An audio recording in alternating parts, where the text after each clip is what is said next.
Hola, ¿cómo están? Bienvenidos a estos módulos en el área de escénicas. Les cuento que nuestro primer módulo se llama Hibridaciones y agenciamientos de la escena sonora. Bueno, me presento, soy Pablo Foladori y dirijo junto con otros artistas el proyecto Ópera Periférica.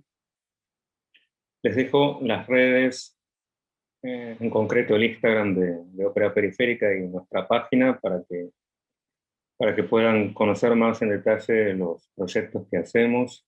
Nosotros trabajamos específicamente con performance, con teatro musical, con ópera y con dispositivos sonoros, en diálogo con territorios y comunidades específicas.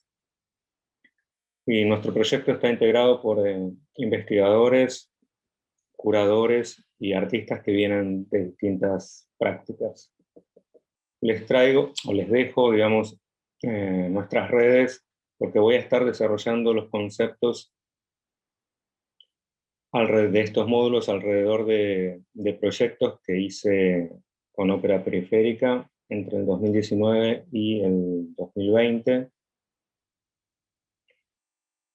Pero bueno, el primer, el primer concepto que me gustaría desarrollar es el de agenciamiento.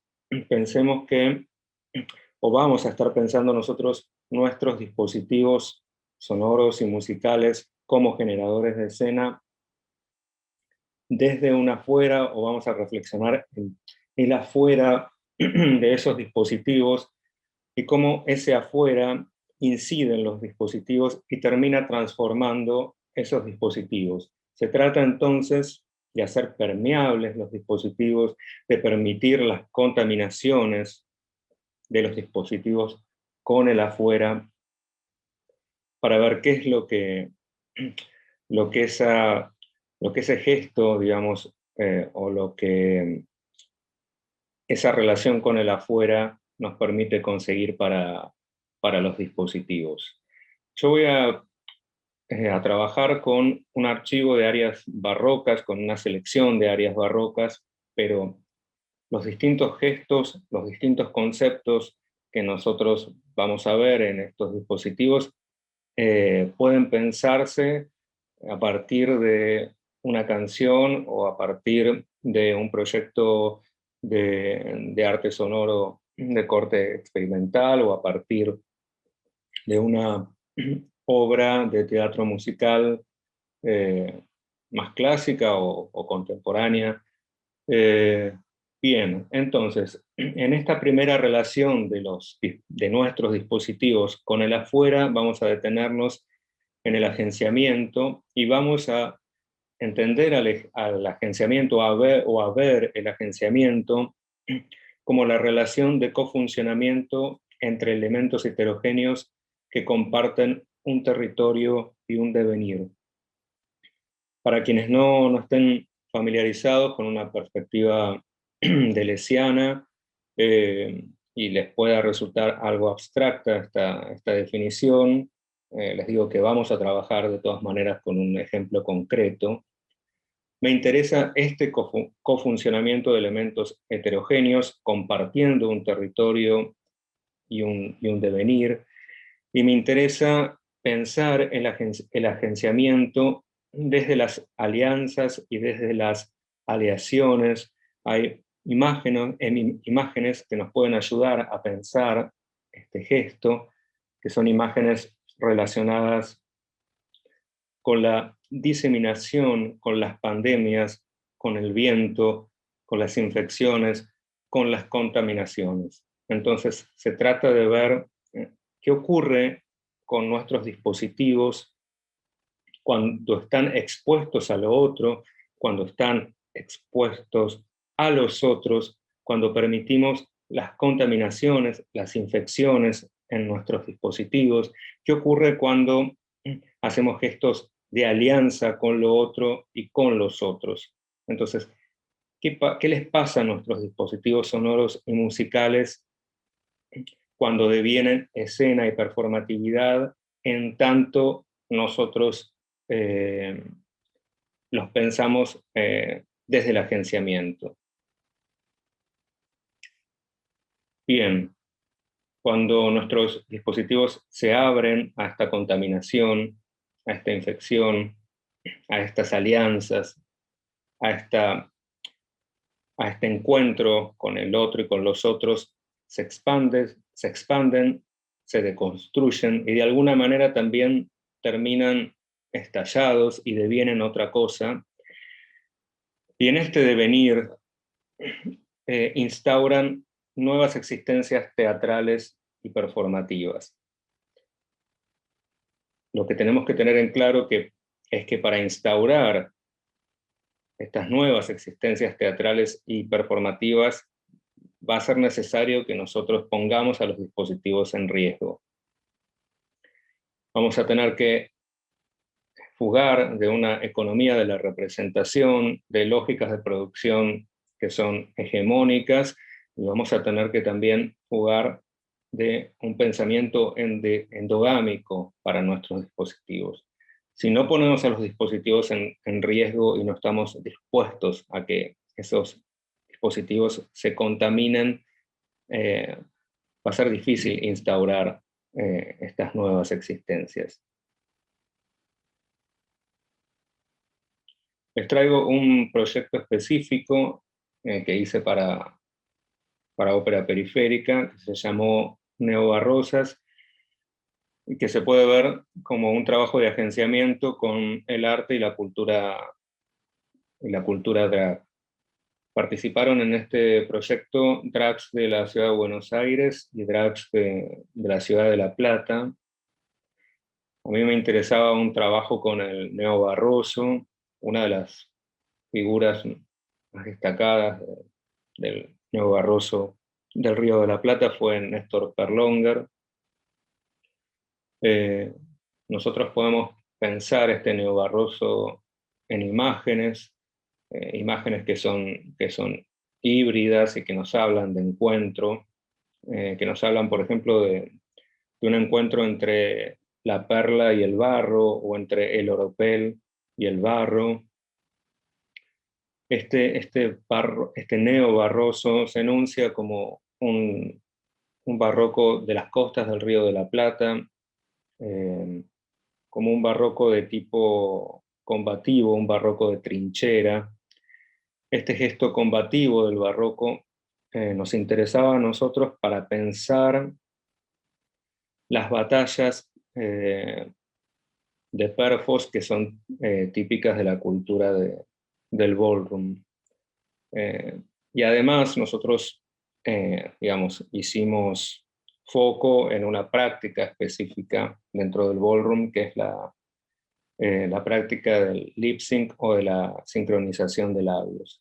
Entonces, este proyecto trabajó, o se exhibió como una suerte de competencia, con distintas instancias. Nosotros tuvimos una primera instancia de selección de artistas, una segunda instancia de semifinal y una instancia de final, donde tuvimos una drag ganadora y una cantante ganadora de esas batallas. Esas instancias consistían entonces en batallas performáticas con la práctica de lip sync, y esas batallas, o en esas batallas contábamos con una orquesta de músicos especializados en barroco, y también las batallas estaban acompañadas por cantantes que venían del mundo de la música académica y específicamente del barroco. Bien, con el proyecto, el proyecto trabajó más bien desde un archivo, o sea que esa selección de obras nosotros decidimos, o a esa selección decidimos darle la categoría de archivo para trabajar el movimiento y la mutabilidad de algo como el archivo, ¿no? Que se supone fijo y estable. Para nosotros era interesante y era necesario subrayar este movimiento, esta idea de ir en contra de toda cristalización de sentido, de trabajar con lo que ya vamos a ver más adelante. Eleonora Fabiao llama precariedad, que es un concepto que ella entiende nodal en la performance. El agenciamiento, el encuentro con lo otro y con los otros, y ese encuentro abierto a las alianzas y a las contaminaciones, nos permitió ingresar otros cuerpos en la escena e instaurar estos nuevos mundos performativos y escénicos para esas áreas. Bien. El agenciamiento también nos permitió desidentificarnos de lógicas tradicionales de producción, es algo que habíamos visto hace un momento, y generar nuevas lógicas de producción, nuevas lógicas y materialidades que tuvieran que ver específicamente con esos encuentros contaminados y contaminantes. El agenciamiento con la cultura drag y con la cultura del ballroom hizo que nosotros pudiéramos trazar un gesto queer que atravesara todo ese archivo. También con el agenciamiento había algo del devenir performativo de ese archivo de áreas o de esas áreas que mutaba, y lo que me interesa que veamos en este módulo es qué ocurría con esa mutación y qué ocurría con esa contaminación. Lo que ocurría de alguna manera tenía que ver con un dragueo, podemos verlo de esta manera, como un dragueo de ese archivo. ¿Y qué significaba para nosotros que, que esas áreas se draguearan? Bueno, fundamentalmente el dragueo de esas áreas era un espejo. Hay una manera en que, ya lo vamos a ver, en que Severo Sarduy entiende al barroco y lo entiende como un espejo de la ambigüedad. Este espejo de la ambigüedad propia del barroco, yo creo que podemos entender a este espejo como una contaminación, como una infección, como una hibridación con lo otro, y en esa hibridación yo creo que las áreas, en esta contaminación, lo que les pasó a las áreas es que terminaron dragueadas y divinieron otra cosa, y esto fue lo interesante del proyecto. Entonces, así como las drags se montan, esas áreas también se montaban y escapaban de una lógica más tradicional, escapaban de una autorizarse a partir de un saber musical académico o de una repetición escénica y tradicional para este tipo de repertorio. Ese montarse para las batallas, el montarse, digamos, no solamente de los performers, de las cantantes, sino también lo que ocurrió es que todo el dispositivo se montó para estar preparado para dar batalla. Y en ese montarse, el dispositivo devino otra cosa y ya, y ya dejó de depender de una legitimación de un discurso académico o de una tradición barroca o de una obediencia exclusiva a la partitura y a la dramaturgia de esa partitura.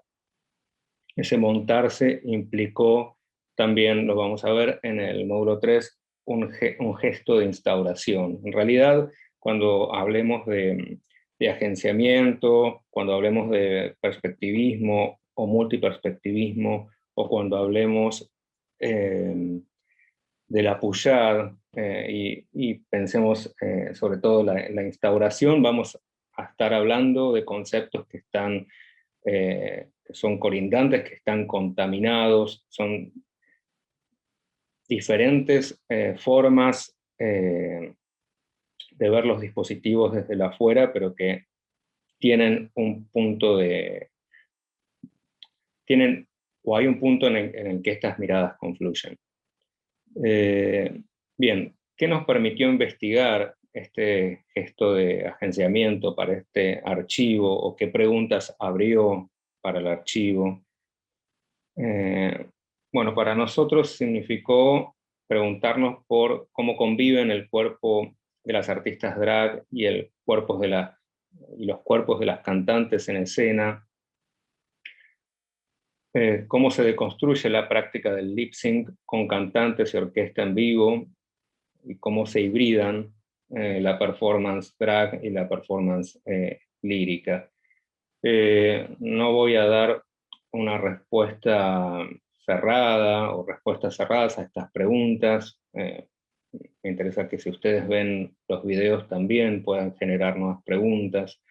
Puedo decirles que había algo de la práctica del lip sync que nosotros tomamos del ballroom, que también terminó contaminándose y deconstruyéndose, en tanto el dispositivo se presentaba con orquesta en vivo y con cantantes en vivo. Eso hacía que el dispositivo de lip sync estuviera abierto y fuera develado a la manera de una máquina brechtiana.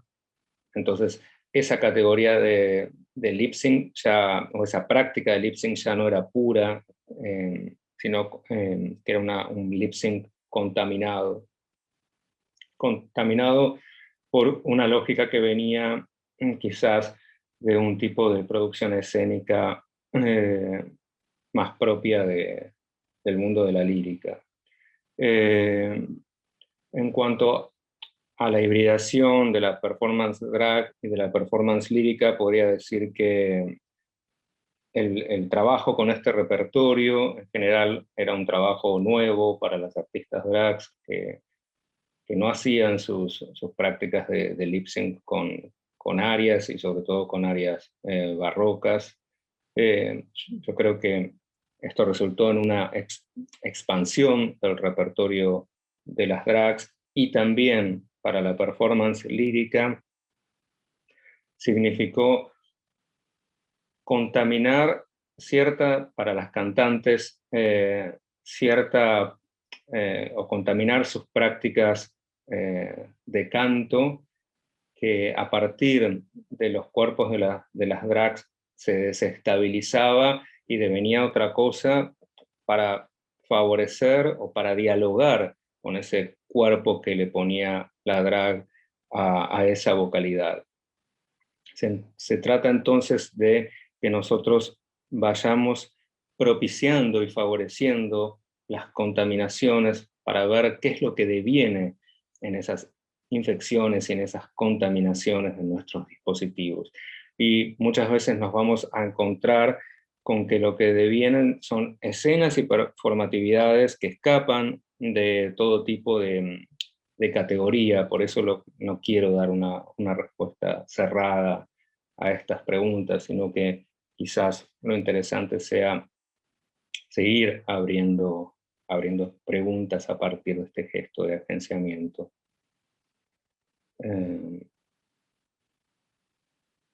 Bueno, la reconfiguración de la escena de un área tuvo que ver con este gesto final de dragueo de ese archivo.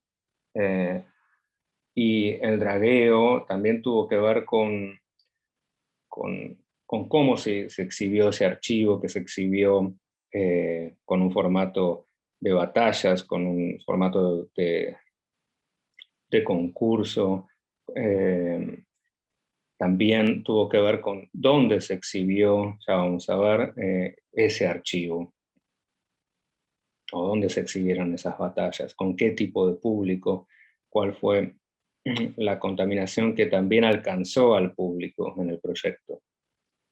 En cuanto al lip sync, también o a la perfo que generó el proyecto, podemos podemos pensar cierta idea de original y de copia, ¿no? Si entendemos el lip sync como una sincronización de labios de un supuesto original. Yo creo que otra forma de ver el lip sync en este proyecto es a partir de la idea del arte chino del Shansai, de esa copia, que es una copia pero que tiene un gesto crítico hacia el original, que tiene incluso un gesto superador respecto del original. Bien, en esta foto, todas las fotos son de Estrella Herrera, vemos a Mabel en el centro de la escena. Ella está performeando un área, el área que está, con la que está trabajando es Celento ancora il fulmine, de Vivaldi. Vemos a la orquesta en el fondo de la escena. Me interesa la locación, como les decía, del proyecto, que fue en un galpón, eh, algo, algo del proyecto tenía que ver con el movimiento permanente del archivo, como les decía, y este movimiento permanente que vamos a ver en la idea de precariedad tiene que ver con un trabajo, con, una, con un trabajo con las ruinas. Y esta idea del barroco a partir de las ruinas o de un trabajo con las ruinas del barroco incidió también en el espacio en donde se exhibieron estas batallas. Teníamos público también que venía del mundo de la lírica y del barroco, de la ópera, y público también más interesado en el arte contemporáneo o público interesado en la cultura del ballroom. Entonces también hubo una contaminación en esos públicos que confluyeron en el proyecto. Esta es un momento, o este es un momento final de la perfo de Mabel. Mabel trabajó el área eh, en diálogo con el cuadro La Maja Desnuda. Vemos otra vez como esa o vemos la contaminación eh, en el trabajo más pequeño, ¿no? Con ese archivo en particular. Podemos pensar las contaminaciones entonces desde un nivel más micro y las contaminaciones a un nivel más macro. En esta foto vemos a Patricia Villanova, una soprano, y a Rita la Salvaje. También están haciendo o están performeando un área de Vivaldi. Me interesa la proxemia de los cuerpos, esta idea que les comentaba de original y de copia que se fusionan y que devienen un único cuerpo, un único cuerpo que también puede ser pensado como un cuerpo monstruoso para la escena. Y si seguimos con la idea de los monstruos, es necesario que recordemos que las drags se autoperciben muchas veces como monstruos o como mostras de la noche, y algo que le pasó al proyecto es que ese archivo de Arias también devino monstruoso en su lógica de exhibición, en, en sus lógicas de producción y en el tipo de performatividad y de escena que generó. En esta foto vemos a Orgotic, que trabajó con un tema con The Person, con Cold Song. Esta es Claudia Puego, trabajando con un área de Vivaldi. Me interesa compartirles estas imágenes de estos monstruos que pueblan de alguna manera el archivo. Ella es Claudia, pero en la estancia de final, puse esta foto después para que viéramos cómo estas identidades asociadas con lo liminal, con los confines, con lo monstruoso, son identidades que están además en permanente cambio, ¿no? En permanente movimiento. Y esto también refuerza esa categoría o ese trabajo que queríamos hacer con la categoría de precariedad. Bueno, y finalmente una imagen de nube, que fue la ganadora de estas batallas. Me interesa que sigan el trabajo, que puedan seguir el trabajo de estas artistas drags, que es realmente muy bueno, que las puedan seguir sus redes, sus proyectos. Eh, Bien, nos vemos entonces en el segundo de los módulos, donde vamos a ver perspectivismo. Vamos a trabajar con este concepto de Viveiros de Castro. Y recuerden que estos gestos o estas economías alrededor de nuestros dispositivos nos permiten pensar, digamos, o podemos pensarlos desde cualquier tipo de dispositivo. Bueno, nos vemos en el segundo módulo.